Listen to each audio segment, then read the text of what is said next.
మేము అట్టున్నర పెడతాం.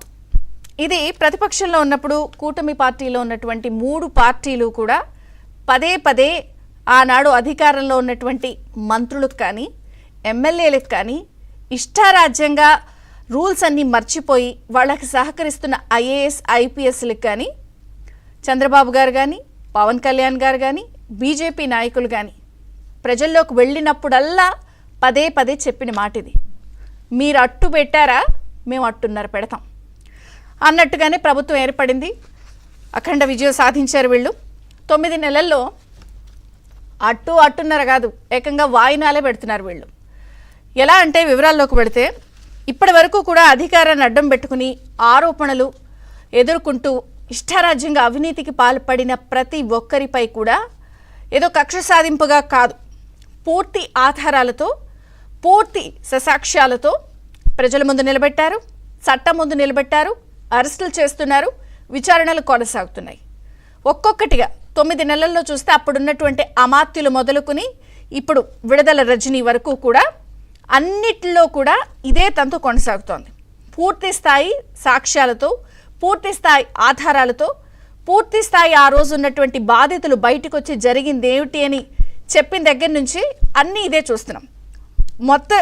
మొదటగా లిస్ట్ అన్ని మనం జాగ్రత్తగా గమనిస్తే పెద్దిరెడ్డి మొదలుకుని పేర్ని నాని, జోగి రమేష్, వల్లభనేని వంశీ, పోసాని కృష్ణమురళి, ఇప్పుడు ఇక విడుదల రజని. ఏకంగా పెద్దిరెడ్డి పైన అయితే మదనపల్లి భూదస్త్రాల కేసుకి సంబంధించి ఫైళ్లు తగలబడిపోయిన అంశం మొదలుకుని లిక్కర్ స్కామ్ పై ఇప్పటికే అన్ని వేళ్లు ఆయన వైపు చూపిస్తున్నాయి. ఇది కాకుండా ఫారెస్ట్ స్థలాలు ఆక్రమించుకుని అక్కడ కట్టుకున్నటువంటి సామ్రాజ్యాలు, గెస్ట్ హౌస్లు అన్నిటిపై రకరకాలుగా కొనసాగుతున్నాయి కేసులు, విచారణ. ఇంకా ఏ మూమెంట్ అయినా అరెస్ట్ తప్పదు అని ఒక చర్చ ఉంది. ఇది కాకుండా పేర్ని నాని రేషన్ బియ్యం వ్యవహారం అయితే అసలు ఏ స్థాయిలో కళ్ళ కట్టినట్టుగా కనిపించింది ఆధారాలతో. దానికి వాళ్ళు బయటకు వచ్చి డబ్బు కడతాం అది ఇదని చెప్పి అన్నారు. అన్నీ ఏం జరిగిందనేది చూసాం. అలాగే జోగి రమేష్ అప్పట్లో ప్రతిపక్ష నేతగా ఉన్నటువంటి చంద్రబాబు గారి ఇంటిపైకి దాడికి వెళ్ళిన కేసు ఇప్పటికీ ఉంది. ఇది కాకుండా వల్లభనేని వంశీ ఎప్పుడైతే గన్నవరం టీడీపీ ఆఫీసు దాడి ఘటన వ్యవహారంలో కూడా కిడ్నాప్ అంశం ఇప్పటికీ చూస్తున్నాం. ఇప్పటికీ కస్టడీ విచారణ కొనసాగుతోంది, బెయిల్ రాలేదు. అలాగే పోసాని కృష్ణమురళి నోటికి ఇష్టం వచ్చినట్టు పనిచెప్పి ఎట్లా పడితే అట్లా మాట్లాడితే అవన్నీ కూడా ఇప్పుడు కేసులు మెడకు చుట్టుకున్నాయి. ఆయన కూడా జైలుకు వెళ్ళినంత పరిస్థితి.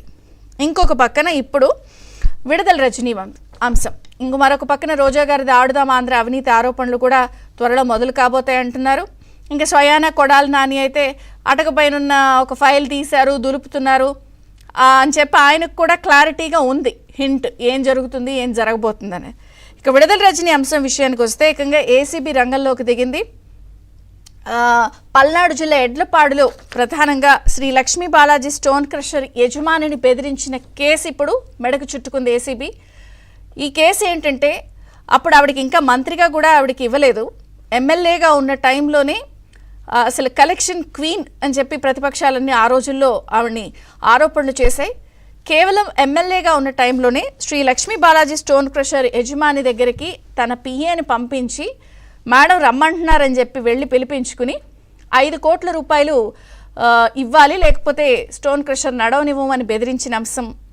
అలాగే ఆ యజమాని ససేమీరా అంటే అప్పుడు ఉన్నటువంటి ఐపీఎస్ అధికారి జాషువాని మళ్ళీ అక్కడికి పంపించి తనిఖీల్లో అవకతవకలు ఉన్నాయి, 50 కోట్ల రూపాయలు ఫైన్ వేస్తాము అని చెప్పి బెదిరించిన అంశం. మీరు 50 కోట్లు కడతారా మేడంకి 5 కోట్లు ఇచ్చేస్తారా అన్న అంశం.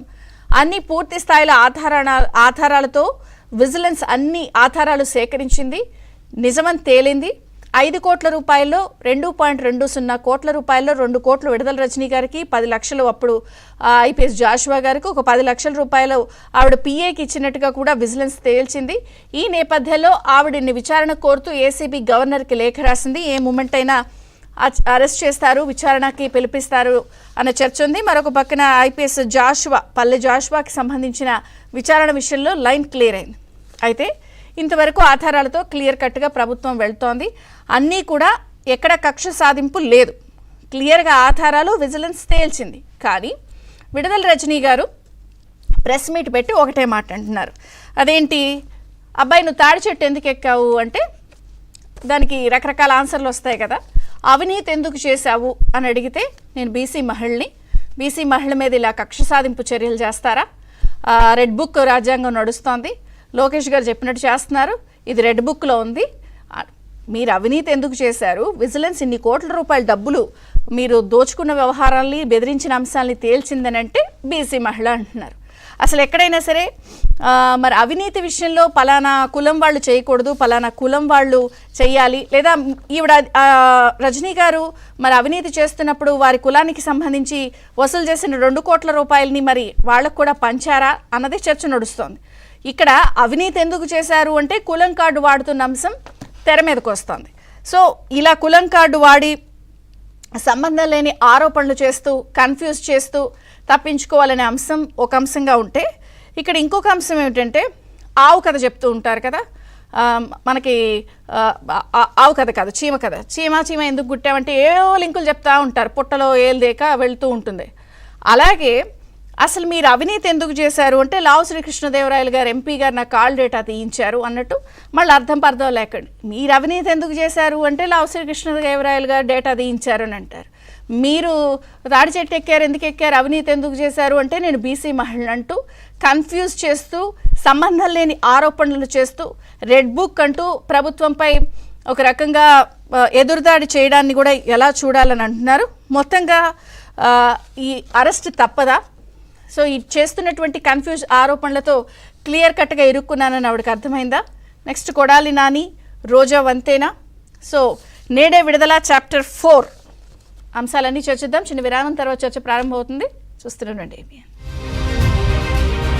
అట్టు పెడితే